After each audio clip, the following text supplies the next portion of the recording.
জয়গুরু বন্দে পুরুষোত্তম বন্দে পুরুষোত্তম বন্দে পুরুষোত্তম গতির্ভর্তা প্রপৃষ্ট ঈশ্বর পুরুষোত্তম ব্রহ্মস্তম্ভ ভিভ্রাতা সদ্গুরুস্তং নমস্তুতে মুখং করতি বা চলং পঙ্গুৎলঙ্ঘয়তে গিরিং যৎকৃপাতমহং বন্দে পরমানন্দ মাধবম। পরম দয়াল পরম কারুণিক এই জগৎ ব্রহ্মাণ্ড স্থূল বিশ্ব ইন্দ্রিয় গ্রাহ্য যে বিশ্ব ব্রহ্মাণ্ড আমরা দেখি, এই স্থূল বিশ্ব ব্রহ্মাণ্ডের ব্যাকগ্রাউন্ডে অন্তরালে তার যে মূল উৎস মহাচেতন সত্তা, মহাকারণ সত্তা, পরম সত্তা, পরমাত্মা, পরম ব্রহ্ম, নির্গুণ ব্রহ্ম, গড, ঈশ্বর, পরমেশ্বর, খোদাতাল্লাহ, আল্লাহ তাল্লাহ, আহুর মাজদা, যে নামই দিই না কেন, সেই মহাচেতন সত্তা, পরম কারক, পরম কারণ, অনাদি অনন্ত অবিনশ্বর অব্যয় অক্ষয় যে চিরন্তন সত্তা, যা ছিল, যা আছে, যা থাকবে, যার থেকে এই জগৎ ব্রহ্মাণ্ড উদ্ভূত হয়েছে, যাতে একদিন সকলেই লয় পাবে, সেই পরম কারণ মহাচেতন সত্তা এই ধরাধামে যুগে যুগে আবির্ভূত হন নরদেহে। দেহটা ভগবান নয়, নরদেহে তার বিকাশ এবং প্রকাশ ঘটে। তার ধারণ পালন পোষণ সম্বেগী ব্যক্তিত্ব নিয়ে তিনি প্রকট হন। রামকৃষ্ণ, বুদ্ধ, যিশু, মোহাম্মদ, চৈতন্যদেব, শ্রীরামকৃষ্ণদেব, কলির শেষ অষ্টম অবতার যুগপুরুষোত্তম শ্রী শ্রী ঠাকুর অনুকূলচন্দ্র রূপে নরদেহে তিনি আবির্ভূত হয়েছেন।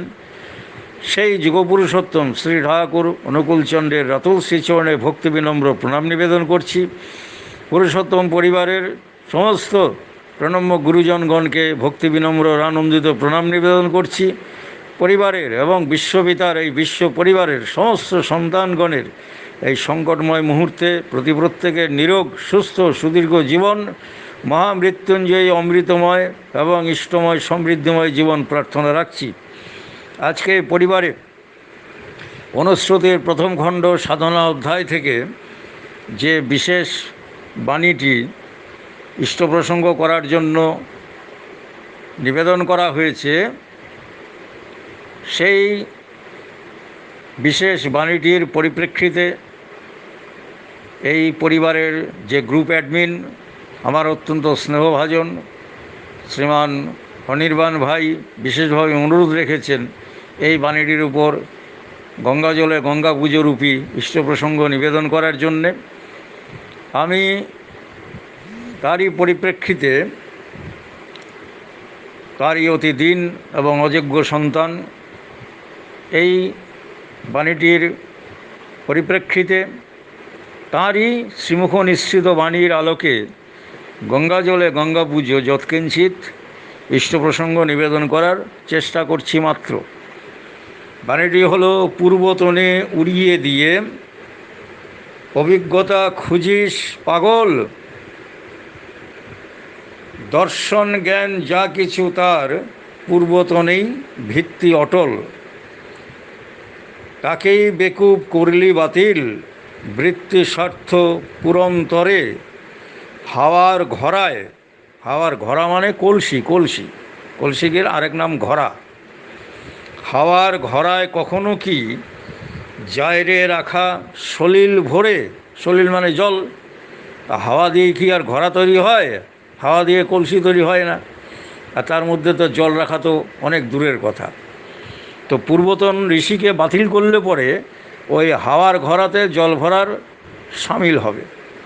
পুরুষোত্তম অনুকূলচন্দ্র এইটা আমাদেরকে দিগদর্শন দিয়েছেন। তারই বাণীর আলোকে, তারই শ্রীমুখ নিঃসৃত উক্তির আলোকে আমরা এই প্রসঙ্গে যৎকিঞ্চিৎ ইষ্টপ্রসঙ্গ অনুধাবন করার চেষ্টা করি। যুগপুরুষোত্তম এমনিতেও সহজভাবে বলেছেন, পূর্বতনে মানে না যারা, জানিস নিছক ম্লেচ্ছ তারা। তার প্রত্যেকটি বাণীর সাথে প্রত্যেকটি বাণীর কিন্তু আগেও বলেছি মানে তার উক্তির মধ্যেই রয়েছে যে সবগুলো বাণীর সাথে সবগুলো বাণীর সঙ্গতিপূর্ণ, কোনোটা বিচ্ছিন্ন নয়, সবটা মিলিয়ে অখণ্ড। আমাদের মনে হচ্ছে এই বিষয় ওই বিষয়, হেন বিষয় তেন বিষয়, ব্যাপারটা মোটেই তা নয়। একই জীবসত্তার সব রকমের সংরক্ষণ, বিবর্তনের জন্য তিনি বিভিন্নভাবে ভাষায় সেগুলোকে লিপিবদ্ধ করিয়েছেন জীবজগতের মঙ্গলের জন্য, কিন্তু প্রত্যেকটির সাথে সম্পর্কিত। তাই তিনি বলেছেন, পূর্বতনে মানে না যারা, জানিস নিছক ম্লেচ্ছ তারা। আবার বলেছেন, প্রেরিতে যে প্রভেদ করে অন্ধ তময় সাবার করে। আবার একই সাথে বলছেন, না ধরে প্রেরিতে বর্তমান অন্ধতময় হয় প্রয়াণ। আবার পুরুষোত্তম বন্দনাতে বলেছেন, বৎস কর্ম কোল নৃসিংহ বামন শরীরম রাম কৃষ্ণ বুদ্ধ যিশু মোহাম্মদ রূপায়িতম চৈতন্য রামাকৃষ্ণানুকূলং পূর্বতনী পুরনম শাশ্বতং বর্তমানম। তাহলে পূর্বতনী পুরনম শাশ্বতং বর্তমানম অর্থাৎ বর্তমান যুগপুরুষোত্তম যিনি পরম কারণ, যিনি নররূপে আবির্ভূত হয়েছেন, তার মধ্যে পূর্বতন সকলেই বর্তমান থাকেন। তাকে বাদ দিলে পূর্বতনকেও বাতিল করে দেওয়া হয়। এই জন্যই তিনি আর্য হিন্দুদেরকে নিত্য করণীয় এই পঞ্চরবহি এবং সপ্তার্চি প্রত্যেকেই স্মরণ, মনন এবং আচরণ করার কথা বলেছেন। সেটা কি, সেই পরিপ্রেক্ষিতে আমরা দেখে নিই। একই কথা সেখানে বলেছেন যে একেমেবাদ্বিতীয়ম শরণম, এক এবং অদ্বিতীয়ের শরণ নিচ্ছি। পূর্বেশ্যামা পুরোহিতার ও প্রবুদ্ধ ঋষয় শরণম, পূর্ব পূরণকারী প্রবুদ্ধ ঋষিগণের শরণ লইতেছি। এই যে চলে আসলো। ঋষি মানে কে? ঋষি বলতে আমরা ওই যাত্রা দলের সন্ন্যাসী ঠাকুর বুঝে বসে আছি। দাড়ি, চুল, জটা, কমণ্ডল, ত্রিশূল, এই সমস্ত কাল্পনিক সন্ন্যাসী, সাধু বা ঋষি ধরে বসে আছে। ঠাকুরের ভাষায় ঋষি হলেন সত্যদ্রষ্টা বিজ্ঞানী, যার জন্য ঠাকুর বলেছেন, তার জীবনী গ্রন্থে রয়েছে, বৈজ্ঞানিকরাও তো প্রকৃতির সত্যকে দর্শন করে জীবজগতের মঙ্গলের জন্য যা কিছু করছেন, সেজন্য বলছেন বৈজ্ঞানিকরাই এই যুগের ঋষি। ঋষি মানেই হচ্ছে যিনি সত্যকে দর্শন করেছেন, ঋষয় ও মন্ত্রদ্রষ্টারও, যিনি মন্ত্রকে অর্থাৎ সত্যকে দর্শন করেছেন। এই বিধির যে বিধান, যেটা সূক্ষ্মরূপে চেতন শক্তিরূপে কীভাবে, কোন পর্যায়ে কীভাবে কাজ করে চলেছে, এইটা যিনি তার দর্শন এবং উপলব্ধির মধ্যে আনতে পারেন ইষ্টকেন্দ্রিক সাধনার মাধ্যমে, তিনিই ঋষি। তাই বলছেন, পূর্ব পূরণকারী প্রবুদ্ধ ঋষিগণের শরণ লইতেছি। তদ বর্তানুবর্তিন পিতর শরণম, তদ অনুবর্তী পিতৃগণের শরণ নিচ্ছি। মানে সেই পিতৃপুরুষ যারা তাদেরকে অনুসরণ করেছেন তাদেরও শরণ নিচ্ছি। সত্যানুগুণা বর্ণাশ্রমা শরণম, সত্যানুগুণ সমন্বিত বর্ণাশ্রম, চতুর্বর্ণ চতুরাশ্রম, তার শরণ নিচ্ছি। পূর্বাপুরক বর্তমান ও পুরুষোত্তম শরণম, পূর্বেদের পরিপূরক যিনি বর্তমান পুরুষোত্তম, তার শরণ নিচ্ছি। এতদেবার জায়নম, এটাই আর্যায়ন মানে আর্যদের পথ। এস এব সদ্ধর্ম, এটাই সদ্ধর্ম।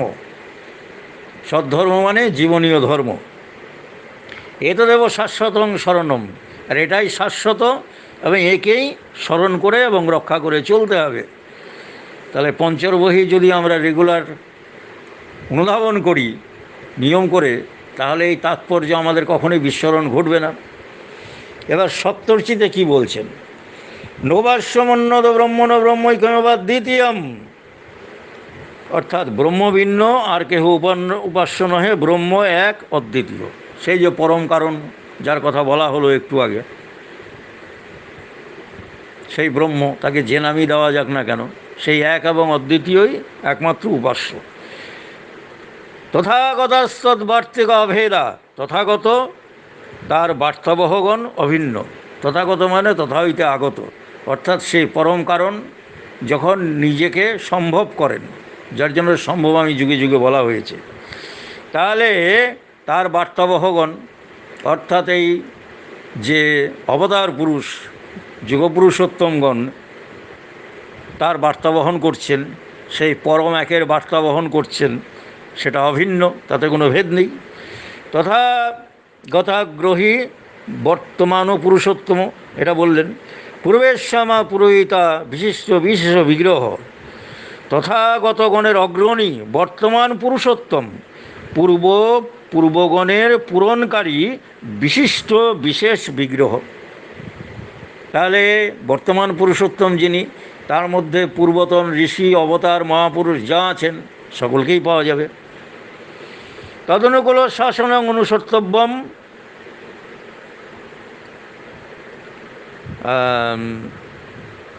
তদনুকূল শাসনং হি অনুসর্তব্যম অন্যতরৎ শিষ্টাপ্ত বেদা পিতৃবলোকদেবা শ্রদ্ধেয়া নপজ্জিয়া। অর্থাৎ তদনুকূল শাসনই অনুসর্তব্য, তদিতর কিছু নহে। মানে তাঁর দেওয়া যে জীবন বৃদ্ধির অনুকূল অনুশাসন, সেটাই অনুসরণ করতে হবে, তার বাইরে কিছু নয়। শিষ্টাপ্ত বেদা পিতৃ পরলোক দেবগণ সকলেই শ্রদ্ধেয়, অপজ্য মানে তারা অশ্রদ্ধেয় নয়। বর্ণাশ্রমানুগ জীবনং বর্ধনং নিত্যং পালনীয়া বেদ সবর্ণালমাচারা পরমোৎকর্ষ হে তব স্বভাব পরিধ্বংসিনস্তু প্রতিলোমাচারা। অর্থাৎ বর্ণাশ্রম অনুগ সদাচার জীবন বর্ধনীয়, নিত্য পালনীয়। বিহিত সবর্ণ অনুলোম এর আচার, এটা পরম উৎকর্ষতার হেতু, আর প্রতিলোম স্বভাব বিধ্বংসী, স্বভাব পরিধ্বংসী। তাহলে এই পঞ্চের বই সপ্তার্চিতে এই যে বাণীটি দেওয়া আছে তার পুরোটাই কিন্তু পুরুষোত্তম অনুকূলচন্দ্র বিশ্লেষণ করে বলে দিলেন। এইবার আমাদের এই যে নিত্য নৈমিত্তিক যজন যাজন ইষ্টভীতি সস্তের সদাচার বিবাহ সংস্কার চতুর্বর্ণ চতুরাশ্রম দশবিধ সংস্কার, এগুলো কোথা থেকে এলো? এগুলো কি ঠাকুর নতুন করে কিছু দিলেন? না, এই যে ঋষির বিধান এটা ছিল, এটা আমরা হারিয়ে ফেলেছিলাম। পুরুষোত্তমের আগমন ঘটে এই কারণেই। এগুলো কি বলে? ধর্মের ক্লেদ বা ধর্মের গ্লানি। যখন প্রবৃত্তিবশত, মূঢ়তাবশত, অজ্ঞানতাবশত আমরা ভ্রান্তির পথে চলি, ভ্রান্তি এলো সেই উৎস বিমুখ চলন বলন পেয়ে বসলো যেই। এই উৎস বিমুখ চলন বলন, বৃত্তির অনুসায়ী চলন বলন যখন আমাদের পেয়ে বসে, যখন আমরা কৃষ্টিকে ঐতিহ্যকে অবজ্ঞা করি, ঋষিগণকে অবজ্ঞা করি, তখনই কিন্তু যুগ পুরুষোত্তমের আগমন ঘটে এই দিগ্ভ্রান্ত মানুষকে পথ প্রদর্শনের জন্য, দিক দর্শনের জন্য। তাই এই যজন যাজন ইষ্টভীতি সস্তনী সদাচার চতুর্বর্ণ চতুরাশ্রম, একই সাথে কৃষি শিল্প বিজ্ঞান শিক্ষা প্রযুক্তি যা যা বিধি বিধান ঋষিকেন্দ্রিক, সেটা আর্য কৃষ্টির অঙ্গীভূত ছিল। আর্য ঋষিরা এটা প্রণয়ন করেছিলেন। তাই পুরুষোত্তম অনুকূলচন্দ্র যে বংশে নরদেহ ধারণ করেছেন, শাণ্ডিল্য ঋষির গোত্র, এই শাণ্ডিল্যের পূর্বপুরুষ হচ্ছেন কিন্তু মনু। এই মনু সংহিতার মধ্যেই এই যজন যাজন অধ্যয়ন অধ্যাপনা দান প্রতিগ্রহ পঞ্চমহাযজ্ঞ, অর্থাৎ ওই যে ইষ্টভীতি নৃযজ্ঞ পিতৃযজ্ঞ মাতৃযজ্ঞ, এসব ওই মনুসংহিতাতে রয়েছে। মানুষ এগুলো হারিয়ে ফেলেছিল, ভুলে গিয়েছিল, সেগুলোকে ঠাকুর পুনরুদ্ধার করেছেন ওই মনু ঋষির বিধান থেকে। এবং এই যে সস্তনী সুঅস্থিয়ন ভালো থাকার পথ, সেটাও মনুসংহিতা থেকে নেওয়া। এবং চতুর্বর্ণ বিপ্র ক্ষত্রিয় বৈশ্য শূদ্র, সেটাও মনুসংহিতা থেকে নেওয়া। চতুরাশ্রম ব্রহ্মচর্য গার্হস্থ বানপ্রস্থ সন্ন্যাস, সেটাও মনুসংহিতা থেকে নেওয়া। এবং দশবিধ সংস্কার, কি করে উন্নত মানের আত্মাকে উন্নত যোগ্যতর সত্তা সংরক্ষণী বোধ সম্পন্ন সুমানবের আগমন ঘটে, সেই বিজ্ঞান লুকিয়ে আছে দশবিধ সংস্কারের মধ্যে। 10টা সংস্কার, দশবিধ সংস্কার মানে 10টা সংস্কার, তার মধ্যে অন্যতম হচ্ছে গর্ভাধান সংস্কার। কি করে গর্ভধারণ করতে হয়, কামান্তরে উন্নত মানবকে গর্ভে আনয়ন করা যায়, তার বিধিবিধান, আশ্চর্যজনক বিধান, বিস্ময়কর বিজ্ঞান।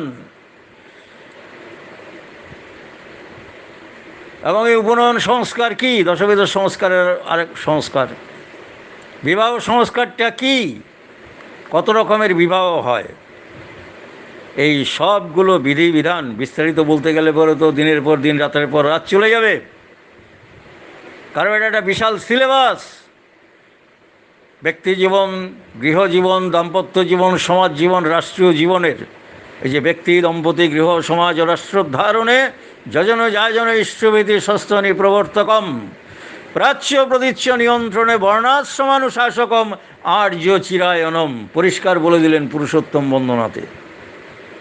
আমরা এগুলো চর্চা করব, অনুশীলন করব, তবেই বোধ করতে পারবো, জানতে পারবো তিনি কি বলেছেন। তিনি কি বলেছেন সেটা আমাদের পুঁথি পুস্তকে লেখা আছে, তার দিক নির্দেশে দেওয়া আছে, সেগুলো আমাদের ওই যজন যাজন অর্থাৎ অধ্যয়ন অধ্যাপনার মধ্যে জানতে হবে। তো আমার সদ্গুরু, আমার পুরুষোত্তম আমার জন্য কি বলেছেন, সকলের জন্য কি বলেছেন, সেগুলো তো তিনি লিপিবদ্ধ করিয়ে দিয়ে গেছেন। সেগুলো যদি আমরা অধ্যয়ন না করি তাহলে আমরা জানবো কীভাবে? আর নিজেরাই যদি অজ্ঞান থাকি তাহলে জগৎ বিশ্বের কাছে আমরা তার বার্তাটাকে কি করে অবিকৃতভাবে পৌঁছে দেব? পুরুষোত্তম অনুকূলচন্দ্র সেটাই বলেছেন যে মহাপুরুষদের কথা যদি আমরা মানুষের দরবারে পৌঁছে না দিতে পারি তাহলে আমরা অপরাধী হয়ে থাকব। কারণ তিনি আমাদেরকে যে বার্তাটা দেন সেটা হচ্ছে প্রত্যেকের জীবন এবং বৃদ্ধির বার্তা। আর তিনি জগন্নাথ, বলতেন জগন্নাথের যেমন হাত পা নাই, ভগবানেরও তেমনি হাত পা নাই, অর্থাৎ আমরাই তার হাত পা। তিনি আমাদের সকলের মধ্য দিয়ে, এটা কারোর একক প্রচেষ্টা নয়, ব্যক্তিগত সাধনা যেমন রয়েছে সমষ্টিগত সাধনাও তেমন রয়েছে। ব্যষ্টি এবং সমষ্টিকে নিয়েই কিন্তু এই গৃহ, সমাজ, রাষ্ট্র। তাই ব্যক্তি উন্নয়নের জন্য যেমন তিনি সাধনার কথা বলেছেন, সমষ্টি উন্নয়নের জন্য তিনি এই সমস্ত পরিকল্পনাগুলো মানুষের মাঝে ছড়িয়ে দেওয়ার কথা বলেছেন। তাই এই তার দেওয়া তত্ত্বগুলো অনুশীলনের মাধ্যমে আমাদের তদ্গত চিত্ত হয়ে অনুধাবন করে প্রতিটি মানুষের, বিশ্বের দরবারে প্রতিটি মানুষের কাছে, যেহেতু এটা জাতি, ধর্ম, বর্ণ নির্বিশেষে সকলের জন্য, সেই বার্তা পৌঁছিয়ে দেওয়ার দায়িত্ব প্রত্যেকের উপর, তার প্রত্যেক সন্তানের উপর। এইবার আমরা এই পথের কড়ি বইতেই, এই পঞ্চর বইয়ের সপ্তর্ষিটা পথের কড়ি বইতেই লিপিবদ্ধ করা আছে এবং প্রার্থনা মন্ত্রের মধ্যেও দেওয়া আছে। তো 246 নম্বর বাণীতে বলছেন কীরকম পরিপূরক আমরা দেখে নেই, যে আচার্য বা সদ্গুরুতে যুক্ত হইয়া অক্ষুণ্ণ বংশানুক্রমিক বৈশিষ্ট্যে সদাচরণশীল হত ইষ্টিপুত মন্ত্র সাধনায় অটুট থাকিয়া যুগপুরুষদের প্রতি, মানে যত যুগপুরুষ এসছেন, যুগপুরুষদের প্রতি নির্দ্বন্দ্ব, কোনো রকম দ্বন্দ্ব থাকবে না, উপপত্তি বুদ্ধির সহিত পূর্বতন বিশেষ যুগপুরুষদের বিশেষ বৈশিষ্ট্যে আনত প্রবণ হইয়া যদি কখনো তৎস্তুতি প্রবণ হও এবং সময় ও সুবিধা অনুপাতিক স্তুতি, আরাধনা, নমাজ বা প্রার্থনা করো, তা হইলে তোমাকে কোনো প্রকার প্রত্যবায়ের ভাগী হইতে হইবে না। পুরুষোত্তম অনুকূলচন্দ্রের দরবারে যারা হযরত রসুলকে অনুসরণ করেন তারা এসেছেন, যীশুখ্রিস্টকে যারা অনুসরণ করেন তারাই এসেছেন। তার সাথে আলাপ আলোচনার পর তারা অনুভব করেছেন যে হ্যাঁ, এই বর্তমান যিনি পীর, পয়গম্বর বা প্রফেট, অবতার, এনার মধ্যে পূর্বতনকে পাওয়া যাচ্ছে। তারা তাকে গ্রহণ করেছেন পূর্বতনী প্রণম হিসাবে। এবং পুরুষোত্তম অনুকূলচন্দ্র কাউকেই তার যে পূর্বতন সংস্কার হযরত রসুলের যে নামাজ পাঠ, যীশু খ্রিস্টের যে প্রার্থনা বন্দনাদি এবং অন্যান্য মতের যারা রয়েছেন তাদের যা ক্রিয়াকর্ম সবটাকেই বজায় রাখতে বলেছেন তোমরা সেইগুলো করে তারপর এই যে বর্তমান বিধিবিধান সর্বশেষে তোমরা এটা পরিপালন করবে। এবং প্রত্যেকেই তারা তাই করে আরতর বিবর্তনের দিকে, বিবৃতির দিকে তারা এগিয়ে গিয়েছেন। সে এক বিশাল মহাভারত, যৎকিঞ্চিৎ আলোচনার প্রসঙ্গে এটা নিবেদন করার চেষ্টা আমরা করছি। তো এখানে কি বললেন যে তোমাকে কোনো প্রকার প্রত্যবায়ের ভাগী হইতে হইবে না। ওই বন্দনাদি করতে যদি কোনো সময়ে স্থান কাল অনুপাতিক তদ উপকরণ সংগ্রহে অসুবিধা বিধায় নমাজ বা খ্রিস্ট অনুমোদিত প্রার্থনা অথবা বিশেষ কোনো ঋষি অনুষ্ঠিত বন্দনাদি করো, তোমার ওইগুলি তোমার বংশানুক্রমিক ঋষি প্রবর্তিত স্তুতি বন্দনাদির অনুকল্প হইয়া তদনুপাতিক শ্রেয়েরই বিধায়ক হইবে, ইহা নিশ্চয়। আবার বলছেন 248 নম্বর বাণীতে, যিনি আচার্য সদ্গুরু কামেল পীর বা যুগপুরুষোত্তমে যুক্ত এবং সদাচারণশীলতার সহিত নির্দ্বন্দ্ব উপবুদ্ধি বুদ্ধিসম্পন্ন, প্রার্থনা তার যেমনই হোক তাহা কখনোই ধর্মান্তর বুদ্ধির অভিনায়ক নয়ই। উহার অন্যথাকারী ম্লেচ্ছ বুদ্ধি প্ররোচিত কাফের ধর্মী কৃষ্টি কলঙ্ক। কাফের শব্দটা এসছে কুফর থেকে, মানে অন্ধকার, অর্থাৎ যে জ্ঞান বা প্রবৃত্তি মানুষকে অন্ধকারে নিয়ে যায় তারাই হচ্ছে কাফের। ঠাকুর অনুকূলচন্দ্র এটা বলেছেন। তাহলে সেটাই বলছেন যে এর অন্যথাকারী ম্লেচ্ছ বুদ্ধি প্ররোচিত কাফের ধর্মী কৃষ্টি কলঙ্ক, মানে কৃষ্টির কলঙ্ক। মন্দির, গির্জা, মসজিদ বা তত্তুল্য স্থানে তাদের কলুষ পদক্ষেপ দোষ আমন্ত্রণী, মানে তাদেরকে ওখানে যেতে বারণ করছেন যারা এই ভেদ বুদ্ধি সম্পন্ন। তাদের উপাসনা বধির ব্যসনমণ্ডিত, ইহা নিশ্চয়। আবার বলছেন 249 নম্বর বাণীতে, আচার্য সদ্গুরু যুগপুরুষোত্তম বা শাস্ত্রের দোহাই দিয়া ধর্মের ভানে শ্রেয় আনুষ্ঠানিক কায়লায় যাহারা প্রবৃত্তি ক্ষুদিত অসাধু উদ্দেশ্য পরিপূরণে মিথ্যা ধর্মান্তর সৃষ্টি করিয়া থাকে, তাহারাই ম্লেচ্ছ, তাহারাই কপট, তাহারাই কাফের, ধর্মদ্রোহী তাহারাই। আচার্য সদ্গুরু যুগপুরুষোত্তম বা শাস্ত্রের অমর্যাদাকারী শয়তানের তমসা সামন্তক প্ররোচী কুটিল কাপুরুষ নরপশু তাহারাই, মানে শয়তানের অন্ধকার রূপী যে রত্ন তাতেই তারা প্ররোচনা দেয়। সামন্তক হচ্ছে একটা বিশেষ ধরনের মূল্যবান রত্ন। তাহলে ঠাকুর কি বললেন, যারা শয়তানের অন্ধকার রূপী রত্ন তার প্ররোচনা দিচ্ছে, লোভ দেখাচ্ছে, কুটিল কাপুরুষ নরপশু তাহারাই। 250 নম্বর বাণীতে বলছেন, যে কোনো সম্প্রদায়ে যে কোনো মত পদ্ধতির উপাসনায় ব্রতী থাকা সত্ত্বেও সৎ মন্ত্রে দীক্ষিত হইয়া, মানে যুগপুরুষোত্তম যে মন্ত্র দিয়েছেন এটাই সৎ মন্ত্র, সৎ মন্ত্রে দীক্ষিত হইয়া ইহারই নিয়ন্ত্রণে জীবনকে নিয়ন্ত্রিত করিলে পূর্ব মত পদ্ধতি সার্থকতা লাভ করিয়া মানুষকে শ্রেয় তৎপর করিয়া তোলে। আর সেই জন্যই সৎ মন্ত্র মানুষ মাত্রেরই শ্রেয় লাভের শত সুন্দর সমীচীন পুণ্যপথ। তাই যুগপুরুষোত্তম যুগের উপযোগী করে, যুগোপযোগী মানুষের উপযোগী করে সেই বিধানগুলোকে আমাদের সামনে তুলে দেন। আলোচনা প্রসঙ্গের দ্বিতীয় খণ্ডে ঠাকুর বলছেন পুরুষোত্তম অনুকূলচন্দ্র যে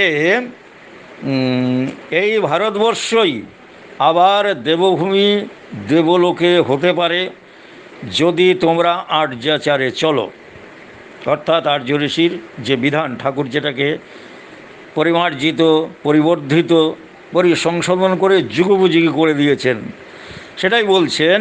বৈশিষ্ট্যপালী আপ্রয়মান পুরুষোত্তমের অনুবর্তনে বর্ণাশ্রম, দশবিধ সংস্কার, নিত্য পঞ্চমহাযজ্ঞ, আদর্শ বিবাহ, আদর্শ শিক্ষা, অনুলোম অসবর্ণ বিবাহ, দৈনন্দিন জীবনে যজন যাজন, অধ্যয়ন অধ্যাপনা, দান প্রতিগ্রহ, পারিপার্শ্বিকের সেবা, সদাচার পালন, ব্রত তীর্থের অনুসরণ, এই সবগুলি হলো আর্যাচারের অঙ্গীভূত।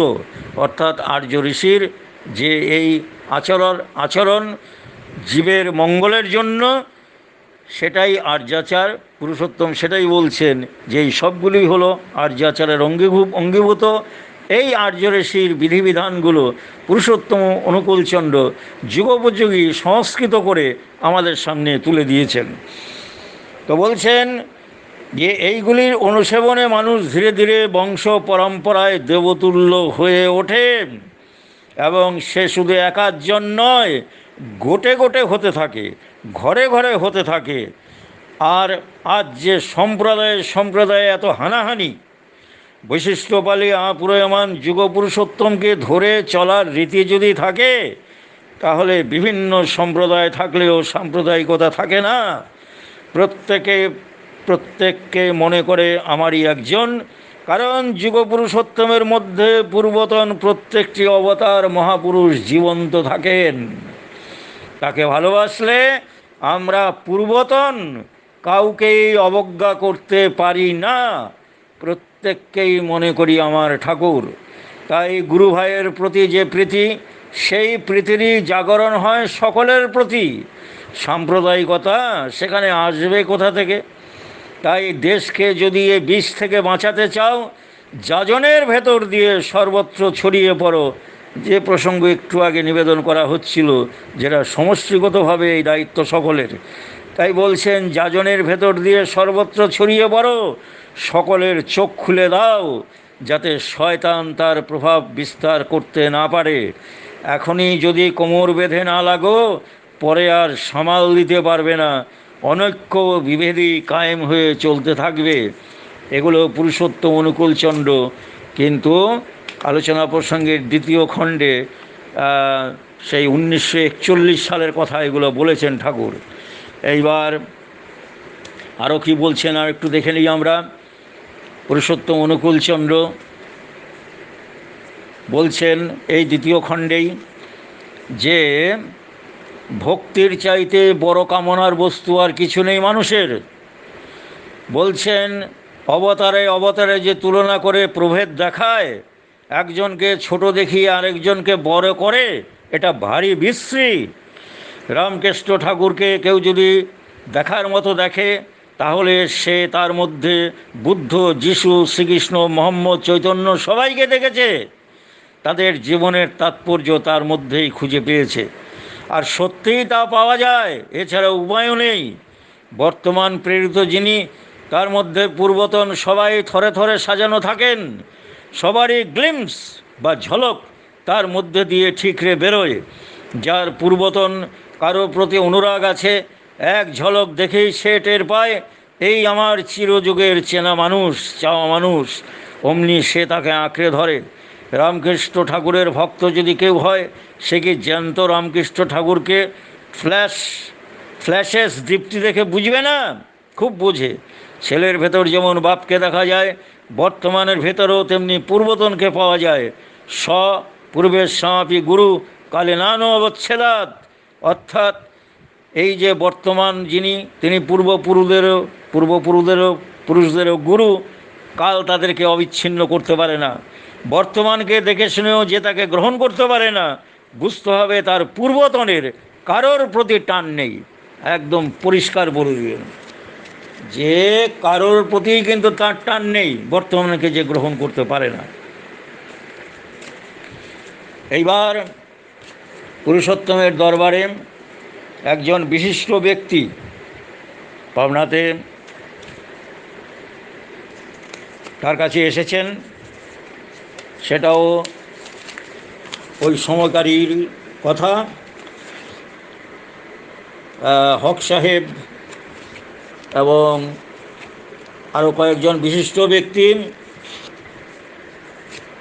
ওই 41 সালের এই ঘটনা, বঙ্কিমদা, প্রকাশদা, এদের সাথে হক সাহেব বলে একজন বিশিষ্ট ব্যক্তি, তিনি ঠাকুরের কাছে এসেছেন।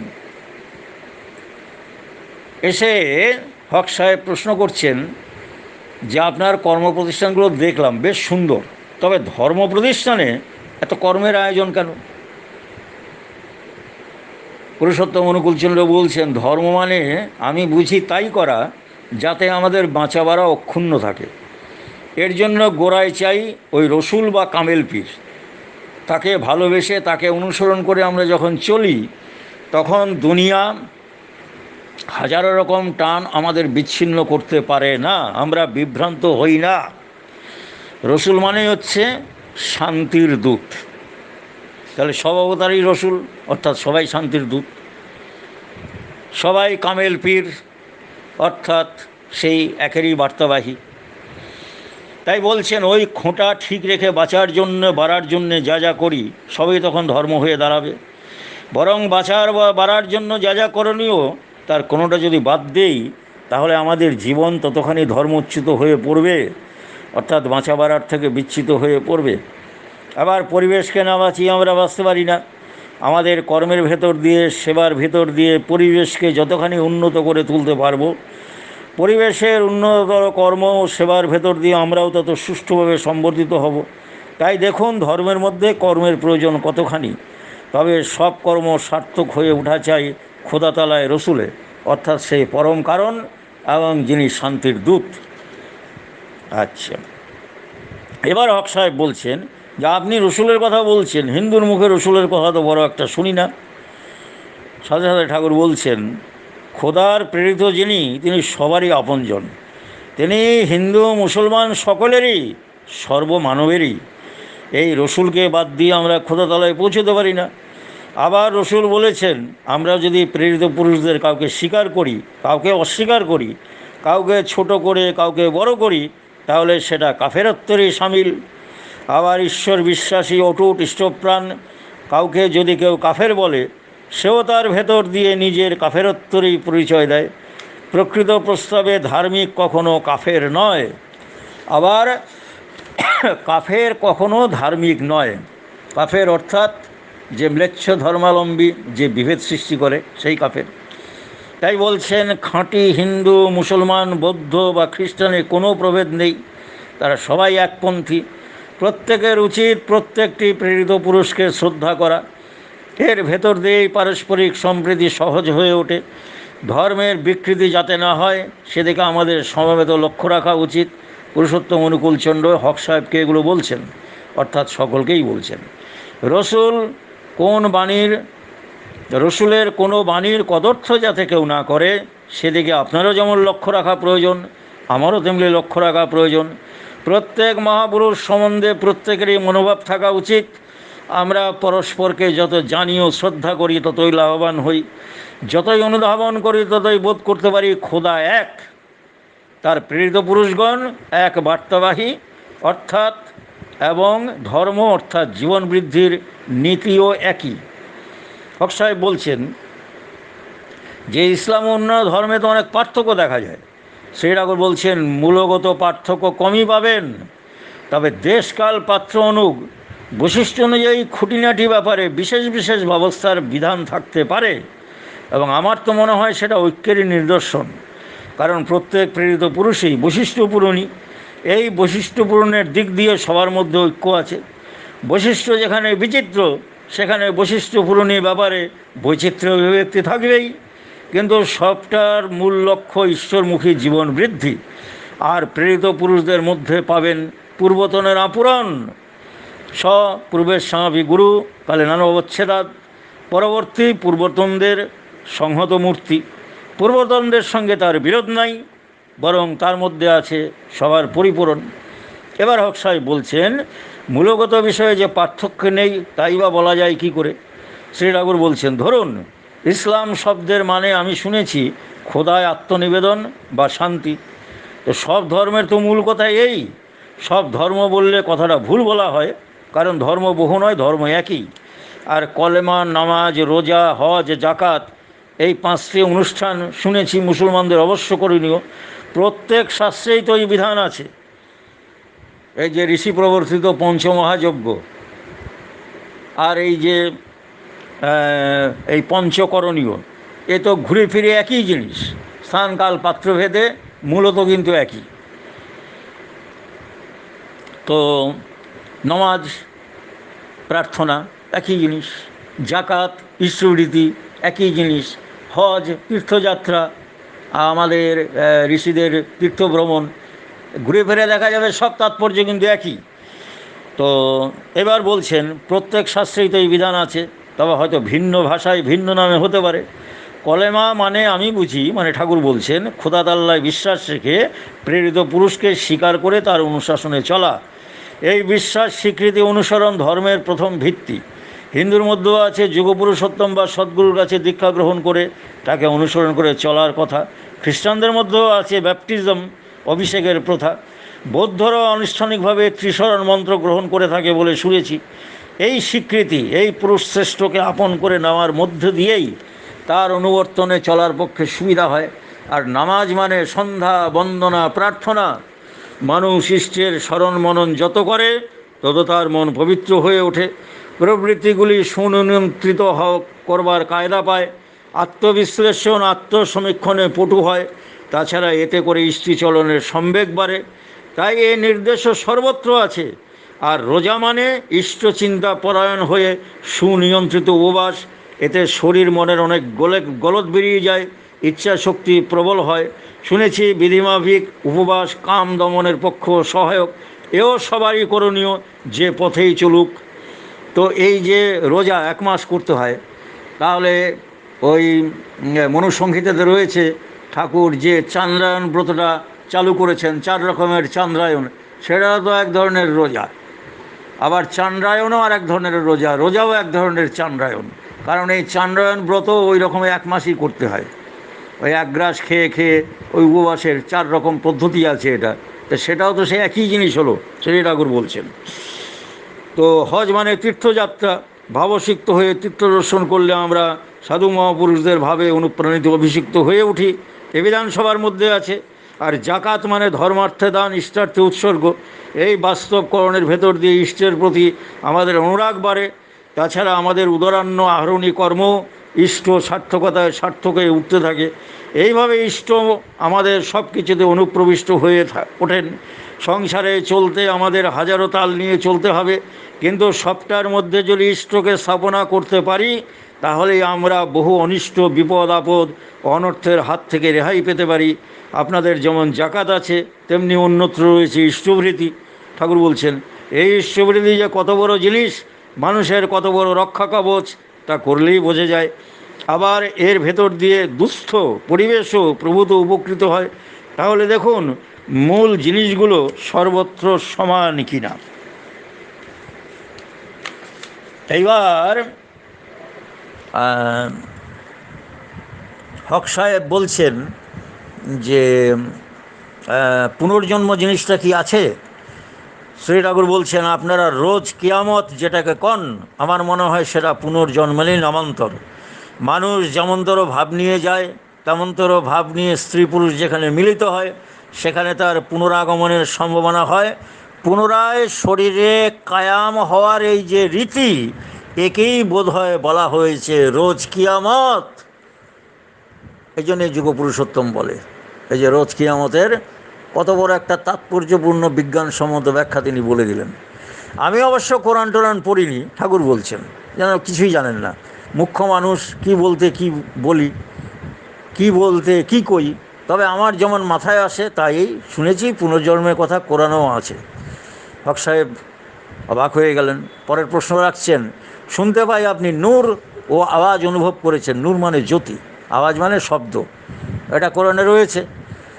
এই ঈশ্বর সাধনায়, শব্দ ব্রহ্মের সাধনায় যেমন শব্দ, জ্যোতি, দেবদেবীর দর্শন হয়, এই ইসলামও তাই আছে।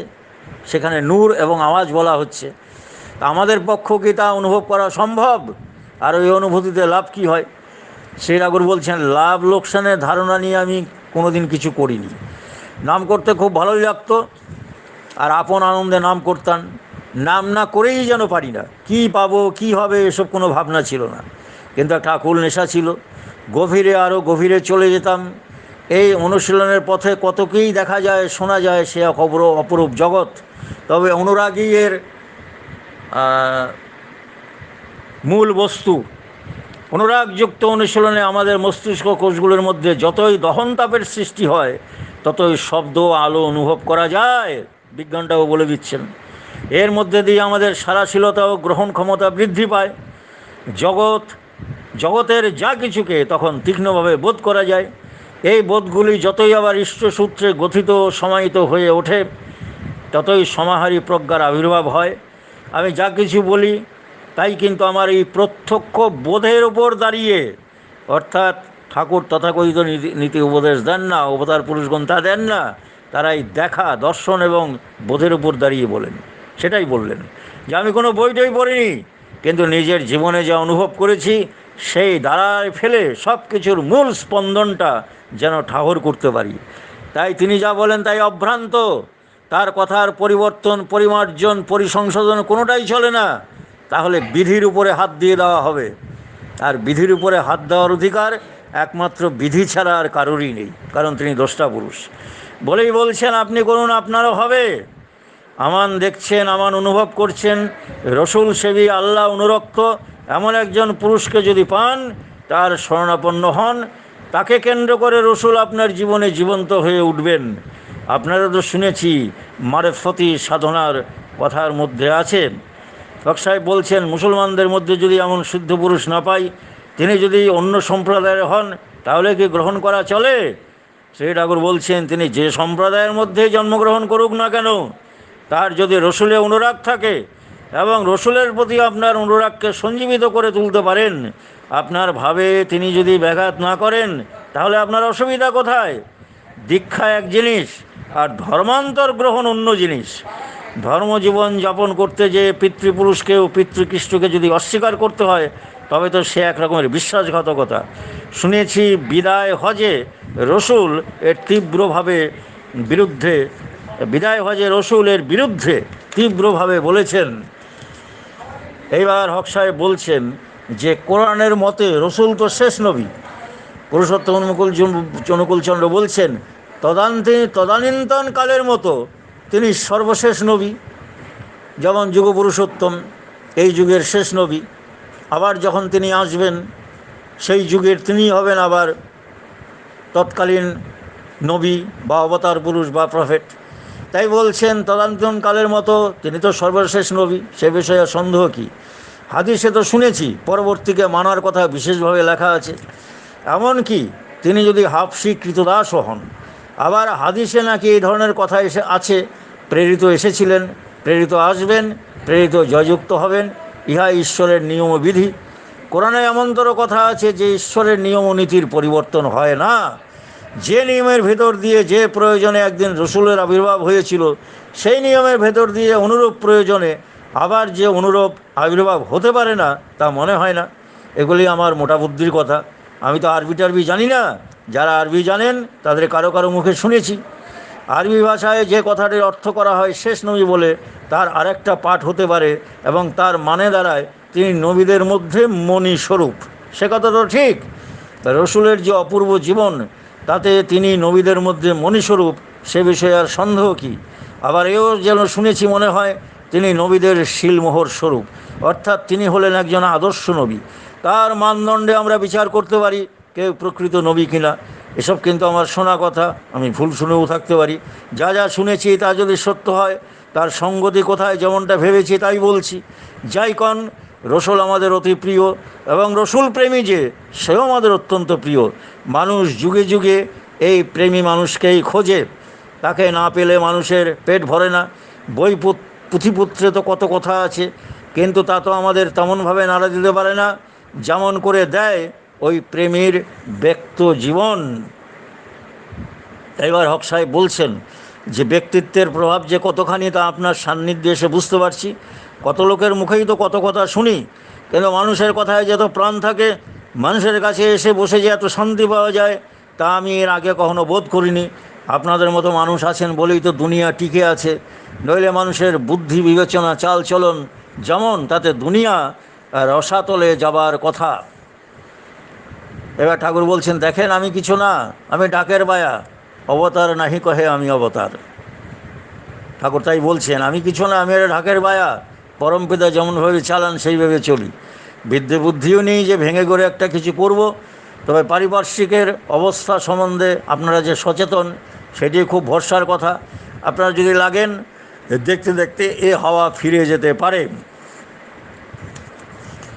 এইবার হক সাহেব বলছেন যে তার যাওয়ার সময় হয়ে গিয়েছে, তিনি